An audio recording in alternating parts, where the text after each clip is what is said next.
Yeah, I was going to start with quarterback. So obviously Kirk Cousins is the mainstay there, right? So as we go into training camp and OTAs, or out of OTAs and into training camp and then the season, uh, obviously what we're going to be really looking for is Jaron Hall, in my opinion, right? Like obviously Kirk Cousins solidified. Nick Mullins, you know what he is. He's going to be a solid backup. But can Jaron Hall go and push for that second spot? I don't know. I haven't seen much about him in from the OTA's perspective and much chatter about him. But what we do know about him is he is a toolsy prospect that has the ability to make a lot of the different throws that we would need to make, has the ability to create outside of structure and hopefully improvise and make some plays. Now, is he there mentally? I have no idea, right? That's something yet to be determined. But I'm excited to watch him Yeah. progress through the training camp and then into the preseason games to see, hey, what do we have in this guy? Do we have a developmental prospect that's going to take a couple years to even maybe be a backup? Do we have a backup guy? Do we have somebody who maybe can shock the world and potentially be the heir apparent to Kirk Cousins? We just don't know, but it'll be exciting to watch. Forgive me quick because I don't know the specifics of it, but wasn't there a rule passed now where like you can have 3 quarterbacks on game day? Yeah. Yeah. So they passed that. Basically, the 49ers in the NFC Championship was the reason they were able to pass that rule. The owners did. But yes. So teams can dress 3 quarterbacks and then not impact the 46, I think. Yeah. So like Jaron Hall will probably be dressed every game and obviously not play, not be involved in anything, but you hope not. Right. Yeah. But like as an emergency. Unless he's a stud. Right. Unless he's a stud. But no, kind of going off what Ryan said there, though. If he's a stud, Ryan, I'll buy you any bottle of whiskey you want within reason. Yeah, I was about to say, you better put parameters on that. Yeah, there's a lot of really expensive bottles. Happy Van Winkle, here we come. No. No, but the one thing talking about the quarterbacks, though, is that they only have 3 on the roster. And I think how important that is for Jaron Hall's development is he's going to get a lot of reps in preseason. A lot. Like a lot. So Kirk Cousins is obviously going to get all of the QB1 reps during practices, during the inter squad scrimmages with the Titans and the is it the Texans? Who's the other team? We talked about this the other day and we couldn't figure it out. I'll pull it up. I can't remember off the top of my head, but I know Titans are one of them. Obviously Kirk will get most of the reps in those situations. And then won't play any. We haven't seen starters play in the preseason, so that just means Nick Mullins and Jaron Hall are going to get a lot of reps, and that's good. Arizona, by the way. Thank you, Arizona. It's just really good for a guy like Jaron Hall to get all those in-game reps in the preseason, and I obviously you hope he does well. There's going to be growing pains, but I think it'll just be really good for him to kind of get a welcome to the NFL treatment in the preseason, and so I'm excited to see that as well. Do you think, just sticking on the quarterback part and the fact that there are only 3 guys, do you think they bring somebody in this week to have a 4th guy out there? Because that, while it would be a ton of reps for Jaron Hall, that's a lot of reps on people's arms with only three guys. They've historically had 4 guys out there. Yeah. I'm kind of surprised. I don't know. With Kirk Cousins being so solidified, though, a lot of those reps I think are going to be going to Mullins and Hall. And again, why not give Hall everything you can throw at him? Yeah. Obviously, yes. I mean, especially if there's any sort of tweak or any sort of injury at all, you got to have some guy maybe like that you've already worked out. And I thought we brought a couple guys in over the last couple weeks. Like, I can't remember who specifically, but I thought I remember reading that we brought in a guy like. Not that we signed them, just that we like tried them out type thing. We always try and connect dots, right, to former like head coaches where they were. We did it with Zimmer and the Bengals, and we've kind of done it with Kevin O'Connell and the Rams. But it wouldn't surprise me this week if they did want like a 4th quarterback to come in, if they went after Bryce Perkins, who's still a free agent and spent a little bit of time with the Rams. I think they overlapped one year, 2021. They would have overlapped, so that could be a young guy that they look to bring in. Or maybe I feel like they just say screw it.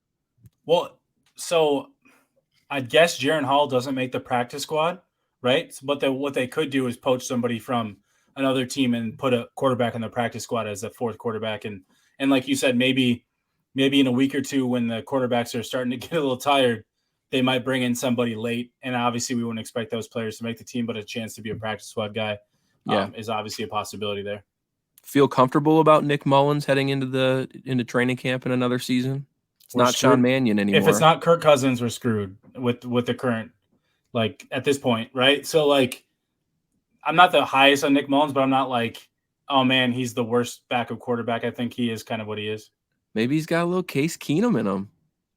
I mean, I think I said on the show he was like top 5 backup quarterbacks as I was kind of drunk and stupid there. But I remember that. Now that you say that. But no. Yeah, I mean, he's fine. He's a fine backup. I mean, I'm not going to be excited if he's in the game. Obviously, that means that we're probably going to lose. But he can sling the rock. He can throw. Like, I mean, he's like, I think over his first 5 starts or whatever in the NFL, he's thrown for like the second or third most yards within those games. But I'm not expecting much out of him. He's the backup you like to have because he's a YOLO type guy where he's like, he doesn't care if he throws an interception. And I think as a backup, a guy that if he needs to come in and just sling it, that's the type of mentality I want a backup to have as like a non-development backup quarterback, like a Jaron Hall's like a dip. I want them to be different in that scenario than I want a Nick Mullins. But like Nick Mullins gives you what you need from that backup position. Before we shift groups here, and I'm kind of throwing you guys on the spot here, but what do you need to see from Kirk Cousins in training camp? So obviously, like, he's the solidified starter.